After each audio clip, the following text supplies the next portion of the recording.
Welcome to an absolutely choice edition of QI, which is all about indecision. All in a dither tonight are A. Jimmy Carr, B. Rich Hall, C. Phill Jupitus, or D. None of the above, Alan Davis. Now, your buzzers are designed to help you make up your mind. Jimmy goes... Turn right, turn right. Phill goes... Turn left, turn left. Rich goes... Turn round, turn round. And Alan goes... Excuse me, sir, is this your vehicle? Are you sure? Will you blow into this bag, please, sir? And don't forget your nobody knows jokers. Have you got them there? Nobody knows. Yes, there is a question to which the answer is nobody knows, and if you can flag it up with your joker, you get extra points. Ooh. Now, why was this tosser thrown out of the magic circle? Tosser is a technical term in this particular... Was he using real magic? That's not the reason, but it's a damn good thought, isn't it? Now, what gets you thrown out of the magic circle? Giving away the secrets. Yes. You've put your finger on it. This guy, John Lenihan, was thrown out of the magic circle for giving away a very famous... It's one that basically you just have to buy a book and you know how to do it. As he said, if he'd been a murderer, he would have been let out of prison by now. But he's out of the magic circle for life because he appeared on Des Lynam's How Do They Do That? And revealed one of the classic card scams that is used on the street corners to make money. Oh, Find the Lady. Find the Lady, or as they call it in America, three-card Monty. Yes, exactly. because Find the Lady always makes me... I prefer three-card Monty because Find the Lady had a really bad experience in Thailand once. Did you feel a bit of a dig? Oh, I'm sorry. Thank you. And they've always got the guy that comes up and goes, oh, this looks pretty good, everyone. I might have a go at this. You're right, they have their shills. Yeah. The guys who say exactly put the money down and are paid out, you know, we've given you some money. Have you got it there with you? Oh, yeah, OK. I've got some money to pay you out in case you get it right. Here you are. Now, watch the screen. All you have to do is find the lady. So watch, and then, there we go. Okay. There she is. There she is. Oh, okay. Keep your eyes on her. Keep your eyes on her. OK. Which is she? You're saying the left? Yeah, left. Middle. Audience? Yeah, obviously on the left. Let's have a look. Here you are. Of course it's on the left. You just follow it with your eyes. OK, let's have another go. OK, this time we're doing it for money. Now you've got the idea. OK, keep your eyes on the lady. There she is. OK. OK, where's she gone? Right, OK, you three put on a card each, and I will stick this in a lady's knickers in the That's a whole other game. That's a whole other lady to find. A lady's put her hand up over there, Steve. She put her hand up what? Now, that's the trouble with this game. You always want to see it a second time, but they don't do it. Yes, they don't. No. So come on, place your bets. Right, I'm going to go left anyway. Left. OK, left there. Yep. I'm going left. Left. Right. Right. Left. So 3 lefts and a right. Give him one. What audience, how many think left? Oh, most of you. In the middle, how many think middle? Only very few. How many think right? Oh, actually, majority think right. OK, let's show. It is indeed the left. You're in a roll. That's brilliant. Come on. That's brilliant. Yeah. Right, that's it. No, I'm getting my real money out now. I'm on a roll. No, that's the time to quit. What? I ought to explain when talking about John Lenihan, when I call him a tosser, that is the name for the guy who does that trick, is a tosser. It's called tossing. And you can win a lot of money by tossing. Ah! What the...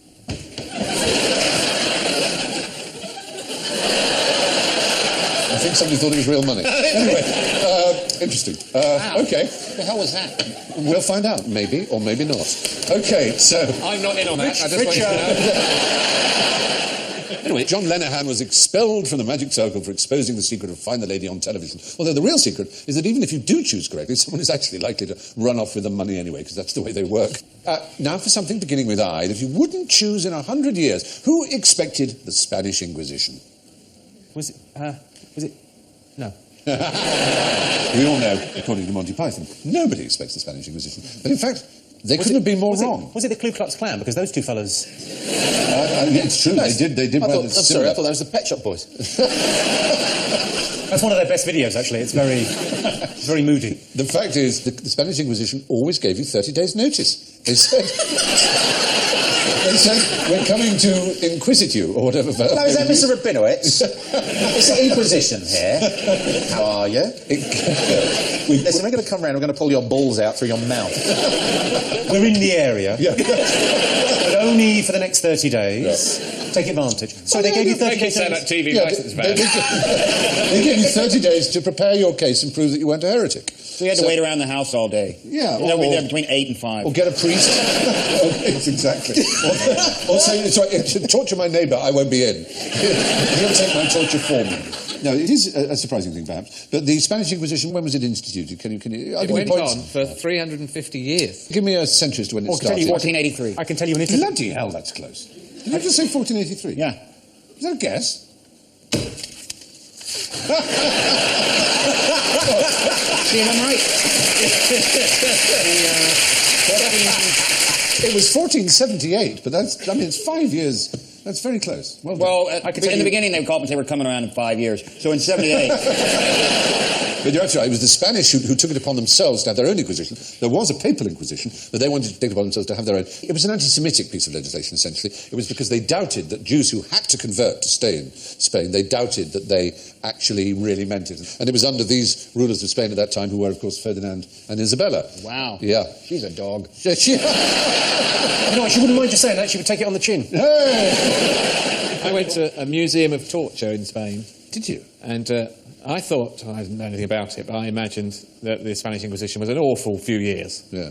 But it went on for 350 years. You're and they absolutely had lots and lots of implements of torture that really... Oh, it was good. I mean, you can't make it up. But the one that really sticks in my mind is the one where you would be impaled through your anus on a very large pole that would go up your inside, but miss all your vital organs and then come out at your shoulder. Oh, God. And so it wouldn't kill you, and then you'd just be there for days. And usually it'd be something public, so you'd be an example. They would forever put hanging people from cages for the spikes from a pole at the entrance to towns. Well, but the Catholic Church, you won't be surprised to know, still has the Inquisition. It's changed its name over the years. In 1908, it changed the name to the Sacred Congregation of the Holy Office. In 1965, the Congregation for the Doctrine of the Faith. And the leader under Pope John Paul II was... Who was in charge of it? Ratzinger? It was indeed our current Pope. He was in charge of the Spanish Inquisition, was he? Not the Spanish Inquisition. They're very good at changing their name, I always think. You know, when people talk about the Roman Empire sort of falling, I don't think they did fall, did they, the Roman Empire? They just became a church, continued on regardless. Basically, yeah. Now then, given the choice, what would be the next best thing to having a Nobel Prize winner in our audience tonight? Dennis Leary had a great joke about the Nobel Peace Prize. He said, the Nobel Peace Prize, I'd kill for one of those. That's very good. Now, there is a sort of serio-comic version of the Nobel Peace Prize. Oh, it's the Ig Nobel Awards. Yes. The Ig Nobel Prize is given to people who usually are genuine scientists who have conducted research, some of which is just a little bit weird. There, for example, we have on our left a woman who invented an emergency bra that could be torn apart and turned into a gas mask. And 2 gas masks, obviously. And there on the right is the inventor of the Ig Nobel Prize, Mr. Mark Abraham. And I'm proud to say that in our audience we have a winner of the Ig Nobel Prize, Professor Chris McManus. Are you there? There he is. Hey! Now, Professor McManus. They called you in the press the oddball professor. Perhaps you'd like to tell us the reason you won the Ig Nobel Prize. Well, I got the prize in 2002 for some work that was done half a lifetime earlier in 1976. Yes. And the paper was published in the most prestigious of science journals, Nature, and it was called Scrotal Asymmetry in Man and in Ancient Sculpture. So your work was looking at how male testicles were asymmetrical? Precisely. I've got an issue. Well, maybe you could help because you're an expert. Well, perhaps I should examine you afterwards. It's probably easier. I think I can explain it. One of mine is bigger than the other 2. Very good. Right. You are actually speaking to purpose, aren't you? Because there are a higher percentage of men who have one ball that hangs lower than the other, and perhaps you'd like to tell us which that is. That's right. Well, most people have the right one is higher and the left one is lower. Right. And that's the normal way round. Wait a minute. Which is fine. Yeah. Oh, Phill, it's okay. I've got 2 on the left. Nothing on the right at at all. Right. But the surprising thing is that in ancient and indeed Renaissance sculpture, you found... Well, if you look at Michelangelo's David or any of these great sculptures, the right one is higher and the left one is lower and it's bigger. Yes, which makes sense if you think about it. Why does that make sense? Well, you'd expect the heavier one to go lower. Yes, right. Oh, I see. But it's against what is... The trouble is, it ain't that way. When you get home later, you'll find that... Oh, no need, man! The higher one is also the bigger one. So the Greeks got it wrong. That was where it got interesting. But that's odd, because they had bodies. Is it because the Greek sculptors used mirrors and used their own equipment and therefore got it the wrong way round, or was there some other reason? I think probably their real problem is that they had a theory, and there's nothing more dangerous than a theory that's wrong. Yes. And they actually didn't know what the testicles were for. This seems a bit strange. But they hadn't quite worked it out. Mine are purely decorative. So what was the Greek theory? Well, Aristotle had this charming theory that little boys have tiny little testicles and very high voices. But as you get bigger, and you go into puberty, the testicles get bigger, they pull down, and they tension the body, and the voice gets deeper. Oh. So they thought there were weights to tension the male body. And is that not the case? Which is why Barry White never did a marathon. So for that, though, you won the Ig Nobel Prize. And is that something you were proud of? It's something I can't deny, put it that way. Right. But it doesn't go to stupid people, it does go to genuine scientists. At the end of the Nobel Prizes, Mark Abrams always sends his consolations to those who haven't won it, and particularly to those who have. I also believe that you're expected to make an acceptance speech. I did. And it's traditional for the acceptance speech to be interrupted by a young girl who shouts, "Please stop it, I'm bored." Is that correct? Yes. Mark has the problem that the Oscars and all other award ceremonies have, that everybody talks too long and thanks everybody. Yeah. So he came up with this device called Little Miss Sweetie Poo, who's a charming 8-year-old girl, and after precisely 60 seconds, she walks across the stage and says, "Please stop, I'm bored. Please stop, I'm bored. Please stop, I'm bored." And they do. It's a brilliant idea, and indeed you had your own daughters did that job, I believe. Well, at the show in London, I have identical twin daughters, and so we had both of them doing, like, "Please stop, I'm bored, please stop, I'm bored." Is not one of them slightly bigger than the other? Maybe a little shorter? Well, that's brilliant. Well, Professor McManus, thank you very much indeed, and congratulations. That is quite interesting. That is quite interesting, isn't it? Anyway, the next best thing to winning a Nobel Prize is winning an Ig Nobel Prize. First they make you laugh and then they make you think. Now here's a tricky decision. Which is more mammally, a mouse or a hippopotamus?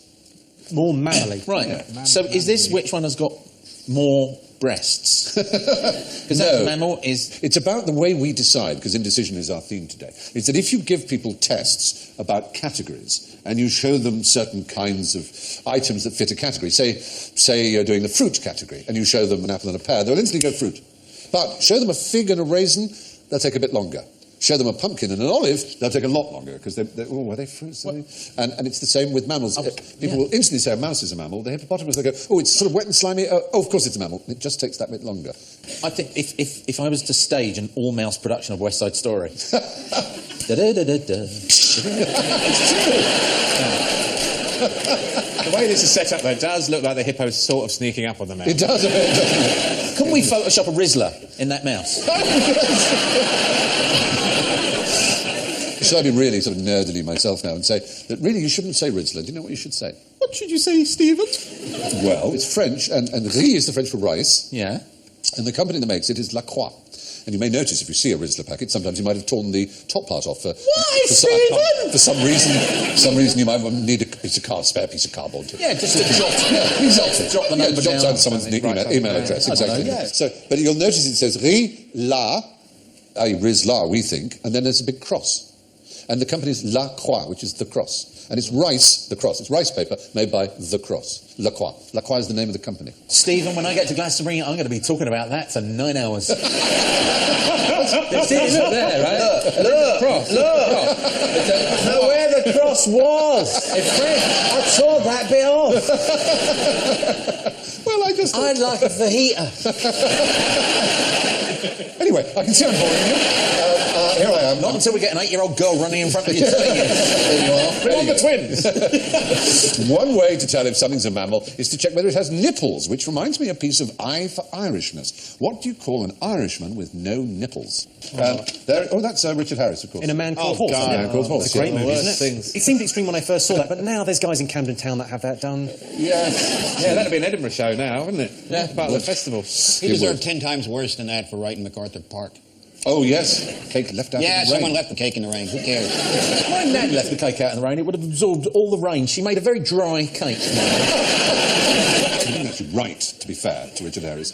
It was written by Judy Webb, but he did sing it. And he's guilty of that. But this question isn't about Richard Harris. This is about Irishmen with no nipples. Yeah, it seems bizarre, but there is a real historical point of interest here. What could an Irishman never be if he had no nipples? Symmetric. We're going back to the past. Symmetric. We're going back into the past in Ireland. It's a very peculiar thing, but part of your way of showing loyalty to your sovereign, if you were an Irish subject in the ancient days of the Irish kings, was you had to suck their nipples. Right? So, and you may say, well, okay, but what kind of person doesn't have nipples? There would be fights, contests, and people would apply, as it were, to be King of Ireland. And if they were found not suitable, they would have their nipples cut off, which meant they could never be King of Ireland. Sorry, they did it like Britain's Got Talent. Basically, yes. This is how Britain's Got Talent should just tweak it so that it's the same. It would be quite something. But there was Old Crochan Man, which was one of the peat bog discoveries, and he was so well preserved that when he was discovered, it wasn't archaeologists or museums or anthropologists who got in touch with it, it was the police. But in fact, it was from between 300-odd to 100-odd BC that this person had died. The chances of getting well preserved. You would describe it as a cold case. No, yeah, you would. The chance of getting a conviction. But he was so well preserved, people said, oh my God, here's this recently killed body. But he was found with nipples pinched and cut off. So he appears to have been someone who basically was deprived ritually of his attribute of kingship before being killed. So there you are. That seems to be the case. But there are extra points if you can tell me the national colour of Ireland. Well, this feels like a trap. It does indeed. That's the flag, but that's not necessarily an indication of what the national colour Blue. is. National colour. Blue is the right answer. Get in. Very good. Well done. Yeah. The fact is, of course, it's changed. Now everybody thinks it's green, and green is where one paints themselves green in Chicago, New York for St. Patrick's Day. But St. Patrick's colour was blue, and it was known as St. Patrick's Blue. The coat of arms of Ireland, you may see, is a shield of a harp against a ground of St. Patrick's Blue. And the Irish Guards are distinct because of the blue in their bearskins. So blue was always really the colour of Ireland until really it was in 1798 when they had one of their many rebellions, and green then became a symbol of Irish nationalism and sort of took over from blue.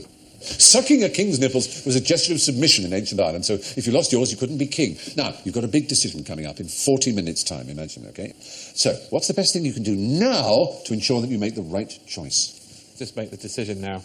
Now, it's coming up in 40 minutes' time. You may not know what it is, like Dwight. You need to get yourself into a rage because you make all the right choices when you're angry. That's very well remembered from a previous edition. So one of them is anger.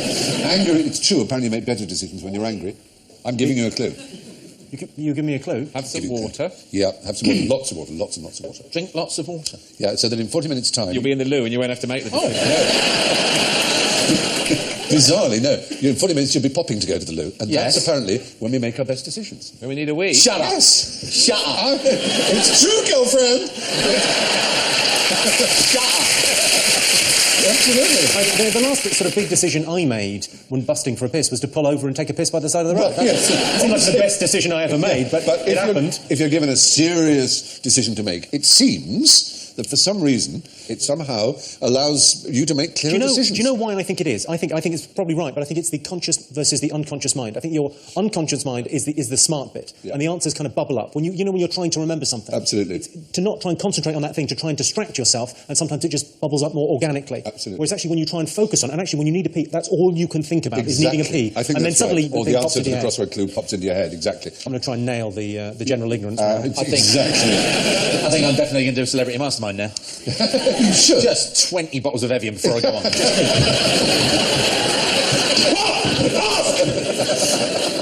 Red! Orange! Hitler!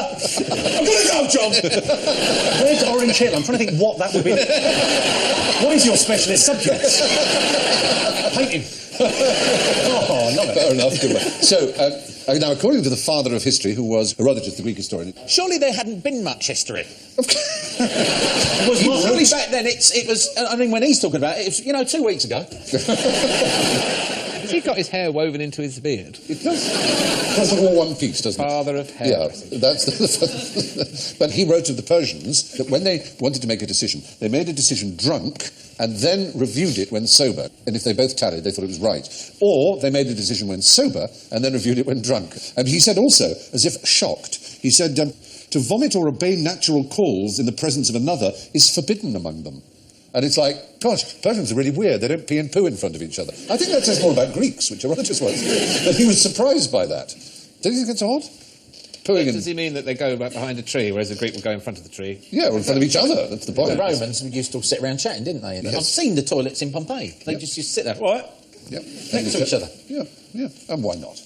Well, all kinds of reasons. We stare straight ahead at the wall. Whereas me, I mean, I'd go in with a ghetto blaster so people can't hear the noises, honestly. So it's like... That reminds me of a wonderful story about Marilyn Monroe. Do you know this story? When Marilyn Monroe was engaged to Arthur Miller, the playwright, she was very nervous about meeting Arthur Miller's parents, who were Jewish intellectuals. And they went to their quite small house in New York. Arthur said, come and meet Mum and Dad. And they were having a dinner. And at one point she wanted to go up and use the loo. And she realised, when she was given directions to it, that it was above the dining room. And so to disguise the sound of herself peeing, she turned the taps on. And then had a pee and then flushed the loo and turned the taps on, washed their hands, came down again. And the next day, Arthur Miller called up his father and said, so what did you think of Marilyn? His father said, nice girl, pisses like a horse.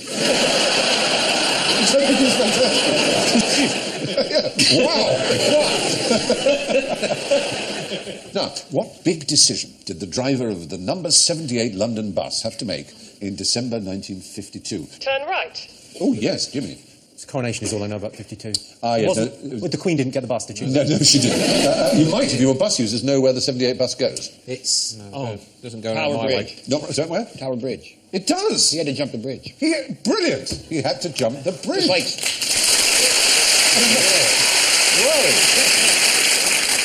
He was approaching it. There was some mistake with the warning sign. And as he was getting on the first... Do you know what they call each one of these? They're called bascules from the French for a seesaw. And as he was approaching the first one, he was already on it when he saw they were rising. And he took a split-second decision and accelerated. And the second one was lower down. And he 3 foot in the air, whatever it was, and just landed on the second one. No one was injured. And he won for his bravery £10. And employee of the month. I'm sure employee of the month. Driver of the week. Yeah, but I mean, it was a very brave fellow. You'll want to know his name. Bob Knievel. It was a very good bus driver's name, Albert Gunton. Bertie Gunton. Of course it was. Bertie Gunton. And he should be proud. And if his family are watching, I hope you're still proud of him, and I'm sure you are. What is that thing about split-second decisions, then? I don't know. He just made the right needed one. a wee. He must have needed a wee. Yes. The car is kind of where that happens, of making a split decision and coming close to something and...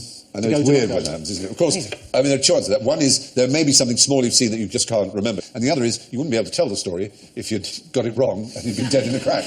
So almost everybody who is alive by definition... So all the anecdotes about I made a split-second decision and it went very badly. Yes. They're not here. Naturally, not there to be told. There is that side of it. Yeah. But anyway... Like the conductor who fell out the back. Yes, exactly.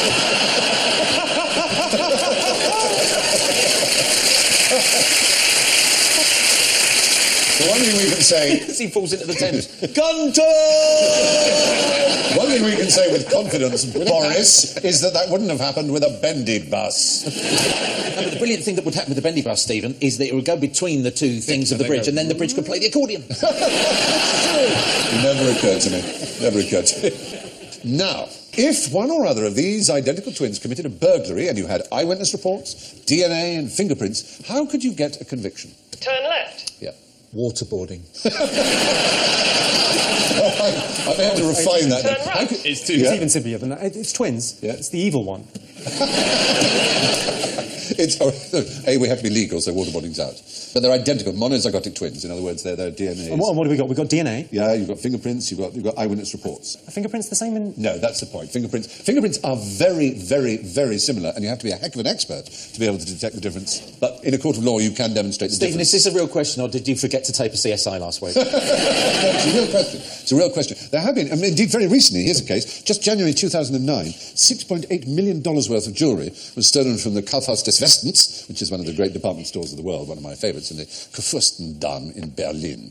And they stole But it was this German, jewellery. so nobody cared. Yeah, well, $6.8 million worth, so it was a lot of insurance, and a pair of twins named Abbas and Hassan Umarat were amongst the three suspects and walked free despite there being DNA evidence of their presence in the scene, or one of their presences. That's the point. From the evidence we have, we can deduce that at least one of the brothers took part in the crime, but it has not been possible to determine which one.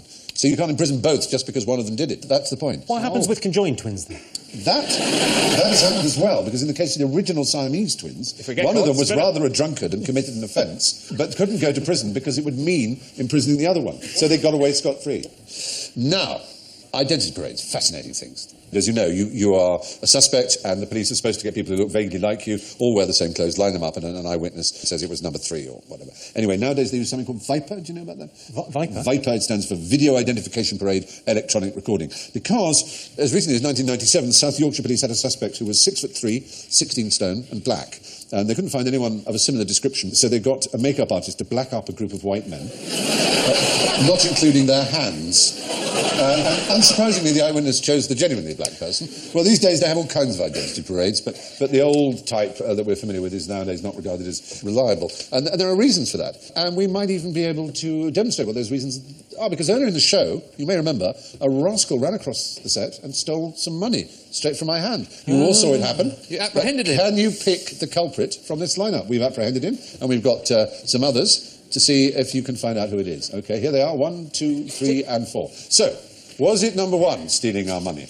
Was it number 2, stealing our hearts, or is that just me? Or was it number 3, was it number 3, stealing himself for a spanking? Or was it number 4, stealing a format idea from Nevermind the Buzzcocks?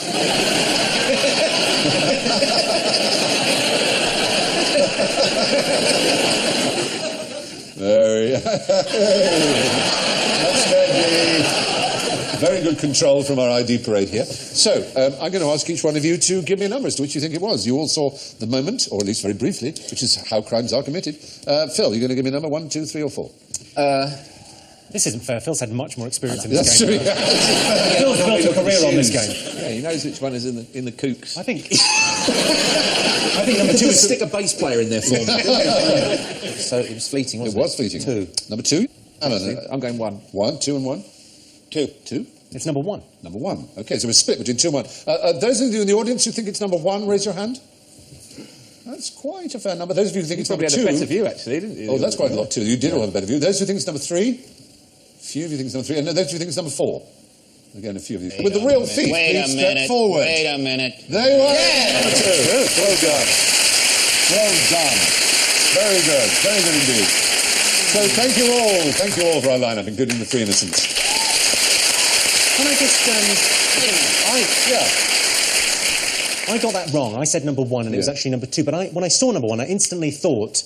that guy has done something very, very bad. And I think it will, a couple of months' time, the news will land. He's done a terrible, terrible thing. And That, unfortunately, is the kind of way people go. They say, I don't like his face, or I do like his face. But I have to say, I'm very impressed by the audience, because, as you probably all know, we've all heard of tests in which this kind of thing happens at, sort of, if you're doing forensics or criminology, this happens in lectures and so on. I was sitting in a cafe, and I saw some kids stealing a scooter with some bolt cutters. Yeah. And they sped off with it, and then a few minutes later the police arrived, and I went over the road, and I said, I saw the kids who did this. Yeah. And the copper said, what colour was the scooter, sir? And I said, it was gold, kind of metallic gold. And the owner was there, and he went, it was silver. So suddenly you weren't very trusted. No, and then about 10 minutes later, the kids came past. And I followed them round the corner onto Highbury Fields, keeping my distance. Yes. And I phoned this into the police station. I said, they're here, I'm following them now. They're walking along. No one came. That's because you're doing a silly voice. Do it in your own voice next time. Well, those very it shows it isn't entirely useless having an ID parade. You have to say you did very well. I'm surprised. It is on a pop I got it quiz. right. You got it right? You know how I got it right? Yep, how? I wet my pants. That's it, exactly. You're learning. All right.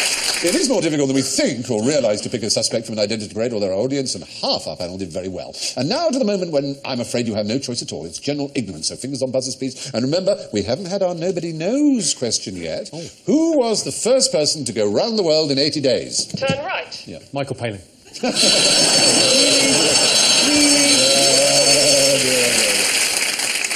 a real person. I'm not counting fictional. In the fiction, of course, it's... Phileas Fogg, it was Phileas Fogg, yeah. Blue whale. First person was very much in the question. But it's interesting I said first person, because in fact it was a woman. Amy Johnson? It was, say that, show that again in the audience. Well done, audience member. Nellie Bly is the right answer. Yes. Very impressed indeed. And I think Nellie Bly is someone we all should have heard of, because she's a very remarkable woman. She was possibly the world's first investigative journalist. She was a remarkably bold, brave and adventurous woman. Yeah. She worked for The World, which was Joseph Pulitzer's newspaper.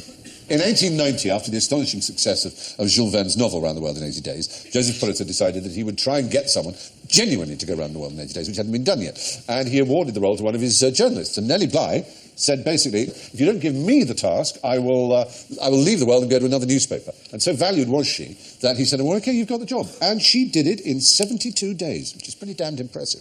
In those days, in the 1890s, before aeroplanes, obviously, getting from one place all the way around the globe to another in that amount of time was a heck of an achievement. Oh, bloody long time to get from Scotland to London in those days. Well, quite, exactly. Can you remember in the book the sorts of forms of travel Phileas Fogg used? There were some trains going on, weren't there? Trains, yes. There was Hot air steamers. balloons. Yes. Not hot air balloons. That's the bizarre thing. Just had a balloon on the I screen. know, because of the film. In the film, the Michael Todd film with David Niven, one always thinks of the balloon, but in fact in the book he doesn't use a balloon. Anyway, she did it in 72 days, 6 hours and 11 minutes from New York to New York. Grand parade. But maybe she should be better remembered for her campaigns against bad landlords, injustice to women in prisons, and most amazingly she also managed to smuggle herself into an insane asylum and wrote an extraordinary report about the unbelievable cruelty that was dealt to the mentally ill in Well, New I think York. that's a more extraordinary story than you know. It sounds to me like she managed to talk her way out of an insane asylum. Well, right, with a story about being an investigative journalist. Well, you're absolutely right. In both cases, it was impressive. Now, how can you tell which of these chicks is male and which is female? Oh, this must be. This must be. Oh, I'm afraid not. Had you said that in the 1920s, the answer would have been nobody knows. But in 1929, the Japanese astonished the world by revealing that they found a way to sex chicks, as you say, in other words, to determine their gender. It sounds so wrong, doesn't it? I know how to sex a chick. Yeah, I can do it. It seems impossible with the naked eye to do it because the day-old chick, you have to wait till they're 6 weeks old. In the past, you used to have to. And in the egg-laying industry, that's a heck of a waste because I'm afraid to say that the male chicks are of no use whatsoever to the egg-laying industry. Gassed on the first day. Enjoy your eggs. That's why, right. In 1927, at the World Poultry Congress in Ottawa, this was announced. The what? At the World Poultry Congress. That's a lot of chickens. Would the representative of Albania make himself known? Albanian chicken! I know it sounds bad, because it's one of the biggest businesses in the world, and the most populous number of birds. We eat them, we eat their eggs, and so there are World Poultry Listen, you know what? We've all done corporate gigs. I imagine I did it. I imagine I did 20 minutes at the end. I once did Philips Small Appliances. Sounds bad. Poor boy. It was a long time. It was a long time ago. It was a long time ago. Which is why I won't have him in the house anymore. So how do you tell how do you sex a chicken? Well, it's very complex, that's the point. And it's highly... No, we do know. It's highly paid. And the discovery lowered the price of eggs worldwide overnight. That's how important it was. And the Zen Nippon Chick Sexing School was founded. I know you're laughing. No, it's true. It's true. You're looking at a graduate. And they taught their sexers in such a rigorous way that only 5 to 10% of applicants received accreditation. But when you passed, you were paid huge sums of money. You're a chick master. Yeah, hundreds of dollars a day. It was a really big business. And it still is. It still is. How do you know? I know. You don't know. There was one hatch. The best in the business can sex around 1,200 chicks an hour, and there are some incredibly talented ones who can have one in each hand. And can do... No,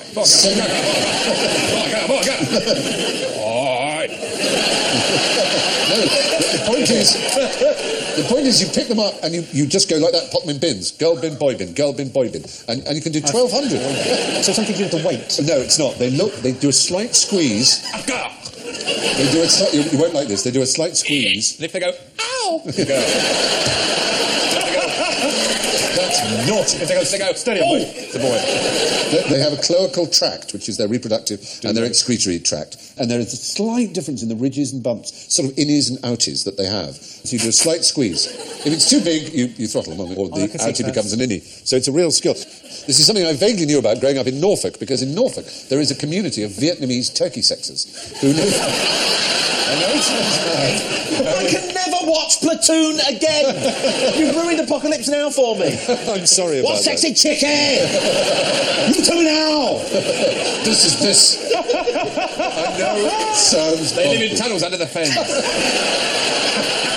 This is not in the fence, it's in Norfolk, he said. Defensively, the fence. So tell me they work for Bernard, please. Well, of course, yeah. Bernard Matthews is the largest employer for... Mr. Matthew, this one beautiful.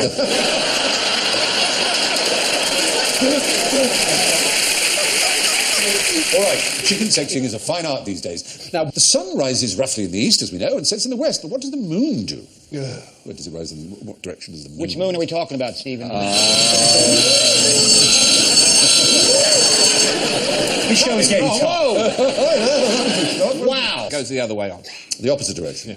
Well, actually, I'm sorry to say, that isn't true either. Oh, no, it's the same. It's the same. Also, It's the same. rises in the... Are you sure? The same. Correctly, Glenn. Well done. Yeah, the moon rises in the east and sets in the west like the sun. And lastly, how many different species of mussel can you see here? Is this it? Oh, That's the question. there you go. Yes, Jimmy got there first. Finally. Nobody knows. I just found it quicker than time. Had to be the last one of the show. Well done, you're absolutely right. It's the last one we Yeah, have. the fact is, it's almost impossible to identify Even species. bell goes themselves. Yes. Impossible to do or impossible to care? Well, Do you think they just go with mussels? Should we just boil these and eat them? Because they are delicious and times are wasted. we used to think by size and appearance you could tell which species was which. We now find it seems it's only the genome that tells us. Species we thought were completely different, we've discovered are the same. And conversely, species we thought were the same turned out to be different. So which nation are secretly training their citizens to be able to tell what species of mussel? The Albanians have mussel ninjas. It's almost certainly the Albanians, you're right. But the time has finally come to act decisively and declare tonight's winner. It's very exciting looking here. Yes, indeed. Let's start at the top with a fantastic result. Our winner with a clear plus 10 points is Phill Jupitus.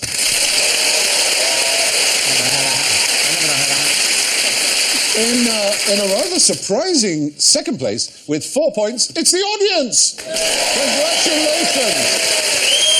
Very impressive. That puts Jimmy, who would otherwise have come second, in third place with -1. And in fourth place with -2, Rich Hall. But still doesn't stop Alan from coming last, I fear, with -14.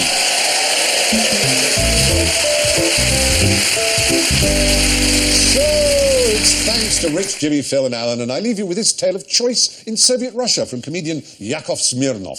In Russia, we had only 2 channels. Channel 1 was propaganda. Channel 2 consisted of a KGB officer telling you, turn back at once to Channel 1. Thank you and good night.